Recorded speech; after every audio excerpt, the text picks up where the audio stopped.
To Game 7, this series has been stellar. It's win or go home. Denver just outworking the hustle plays. They can't miss. And I didn't see this coming at all, the way this series has gone. It's been an offensive explosion for the Nuggets in that third quarter. Everything going right. Denver dominates Game 7, and it's on to the second round for the Nuggets. The Nuggets are moving on after a dominant Game 7 win. We now bring in 13-year NBA vet Quentin Richardson and Anscape senior writer David Dennis Jr.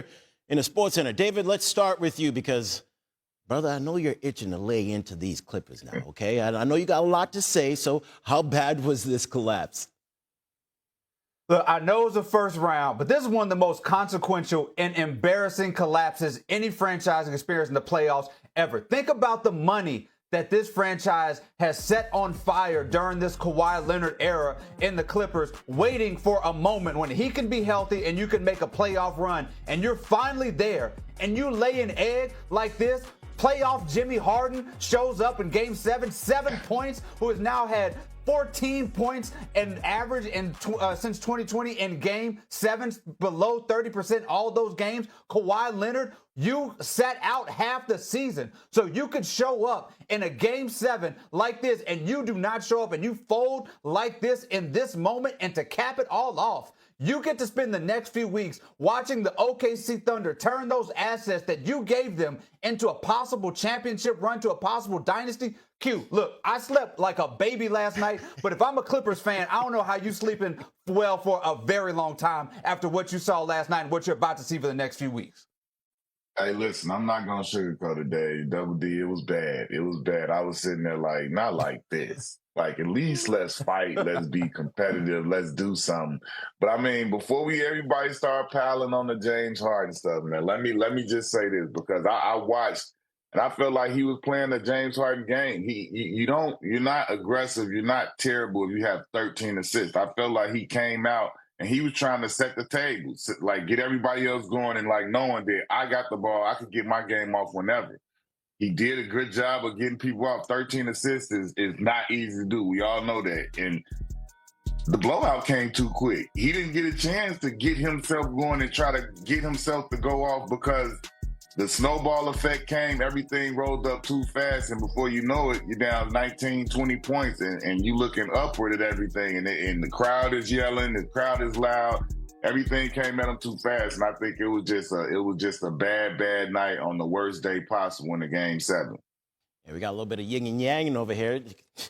Double D was cooking, and Q calmed things down just a little bit, but the Nuggets are the first team to outscore an opponent by 15-plus points in multiple quarters in a Game 7 in NBA history. They now turn their attention to the Thunder, though. A little bit of a scary team, but listen to this real quick. Denver interim head coach David Adelman was asked about facing OKC, and this is what he said. They're the best team in the NBA throughout this season. And I had a really good friend the other day make me feel awful. I said, yeah, if we win this series, man, we got to play a team that's 68-14. And he said, no, man, they're 72-14. I said, okay, that's right. Appreciate that, bro. Yeah. So you're going up against some dogs, some young dogs who got some rest as well. So, Q, how can Denver upset OKC? Me personally, I don't think they can, but I think the best case scenario for them to try to is Jamal Murray has to go nuclear. Jamal Murray has to be that superstar guy that we've seen in the bubble, and we've seen pop in and out at different times and go for 30, 40 points. Because we've seen that Joker is going to be a consistent variable that's going to be there every night, just depending on how high and how low he may go. But he's going to be triple-doubling and getting his points, so we know that he's going to be there. If they can get the superstar Jamal Murray, and you still couple that with the defense and the complementary players, the Aaron Gordons and the Christian Browns playing well, that's the best chance they got at OKC.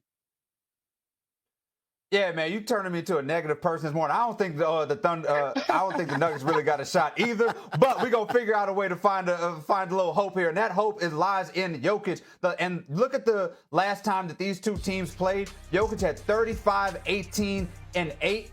The Nuggets hit 18 threes. They shot 56%, and a lot of that was the fact that Jokic was unstoppable. He dominated against those bigs, and you're going to have him do that and put up a little bit of cushion when he's on the court, because we know that those non-Jokic minutes have been a disaster for the Nuggets during the regular season. They're going to be especially trying against this deep OKC team. So when he is on the court, he has to be the best player on the court by far for the Nuggets to have a shot.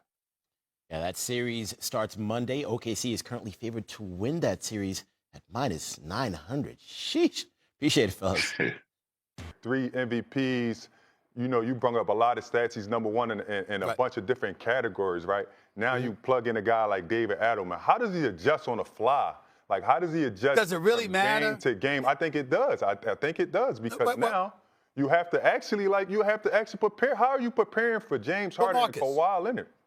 Well, only thing I'm saying is I don't think Denver has the personnel. I don't think it's about coaching. I don't think they have the personnel, the depth. What I'm talking about. Your start five is your start five if they're healthy enough to be there. That's different. But I don't think they have the depth on a personnel level to compete with the Los Angeles Clippers if Kawhi Leonard and James Harden's in. And let's not forget Norman Powell, because you talk about a brother that I love. I mean, I love that brother. I've always felt he was underrated. This brother, this year. And then let's also not forget the addition of Jeff Van Gundy, how their defense has been tight all year long. So we know the greatness of Ty Lue as a coach in terms of his in-game adjustments. And Ty Lue is special, no question. But when you add Jeff Van Gundy to the mix, you got 2 head coaches, dude. Jeff Van Gundy is a damn head coach in this league. We all know what he brings to the table. His basketball acumen is not to be challenged, okay? And it's not an accident that they were a top-rated defensive team. But then to have their offense flowing like this, with Kawhi and James Harden and Powell. I mean, listen, I ain't going to go as far as Lethal Weapon 3. This ain't college at Georgia Tech with Kenny Anderson, Brian Oliver, and D3 Dennis Scott. But damn it, you remember those days. It was special. And when I'm looking at James Harden with Powell, with Kawhi, it has given me cause to pause. I'm just and happy to look at the Los Angeles page. I'm just happy. Yeah, look, man. You was looking at me crazy. Matter of fact, you had social media looking at me crazy, man. That's right. Looking at me crazy, and now they on my side.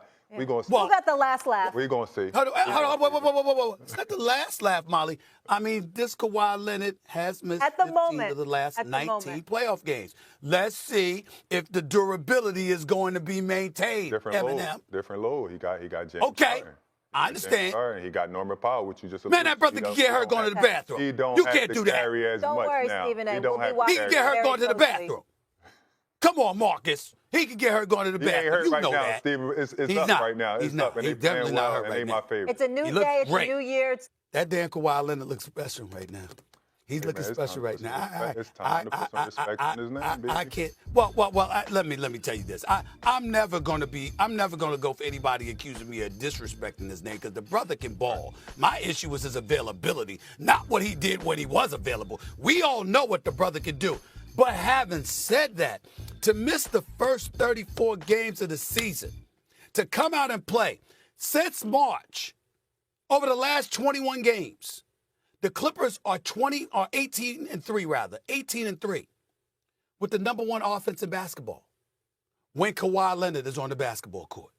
And then the brothers averaging 25.7 on 52% shooting, 43% from three-point range, and just balling. I mean, I'm looking at him last night, making steals, going the length of the court, jumping. I'm like this. He dunked. He came down like, is he hurt? Is he hurt? Is he going to be all right? You know what I'm saying? I'm just looking at him, and I'm like, he running that back down on the court. He looked pretty damn good. And I'm looking at him, and I'm saying, ooh, this is going to get very interesting, because here's what it comes down to.